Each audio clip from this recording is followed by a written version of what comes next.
The turn of the 20th century saw a golden age of industry and prosperity in many Western countries.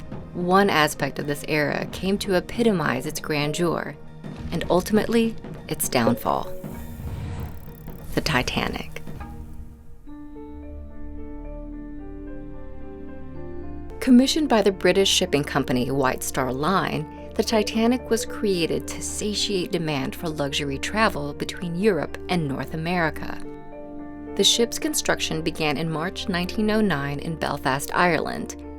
By the time it was sent to England for provisions, Titanic was one of the largest ships of its time. It was about 92 feet wide and 882.5 feet long, the length of nearly 3 football fields. With a height of about 175 feet, the ship above water was taller than most buildings. The Titanic also included new safety features, such as 16 compartments designed to prevent the hull from flooding. This caused many to believe that the ship was unsinkable. Such confidence led to the unfortunate decision to cut the number of lifeboats on board in half in order to make the deck look clean and elegant. On April 10, 1912, Titanic left port in Southampton, England, and embarked on its first and last voyage. It first stopped over in France and Ireland, and by the time it set out on the long stretch of sea toward New York City, it had about 2,200 people on board. Unbeknownst to all, misfortune would arise just a few days into their voyage. On April 14, at approximately 9:40 and 10:55 p.m., warnings were sent to the Titanic's radio operators of ice fields, but they were never relayed to the bridge.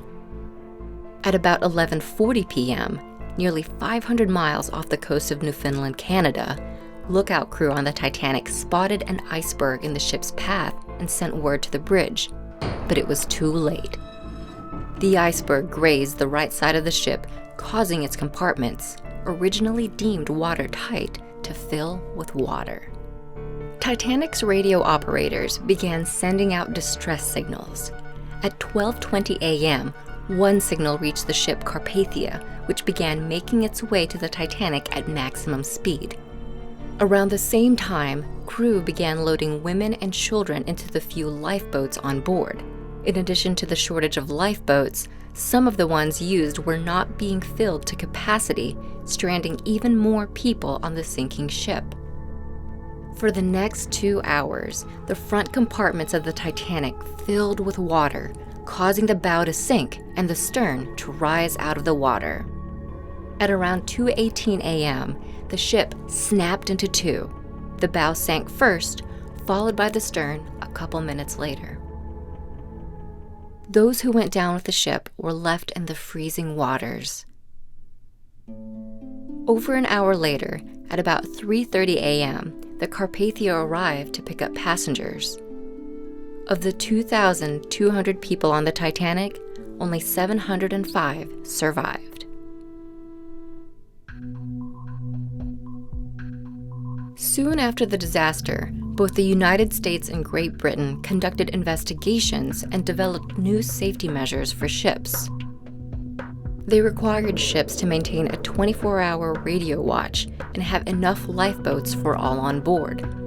They also helped establish the International Ice Patrol, which monitors icebergs in the North Atlantic and warns ships of potential dangers. For decades, Titanic was lost to the sea, existing only as a ghost from a decadent past. In 1985, nearly 75 years after the ship sank, a team led by National Geographic Explorer-at-Large Bob Ballard discovered the shipwreck off the coast of Canada. That's the valve, it's a boom. Beautiful.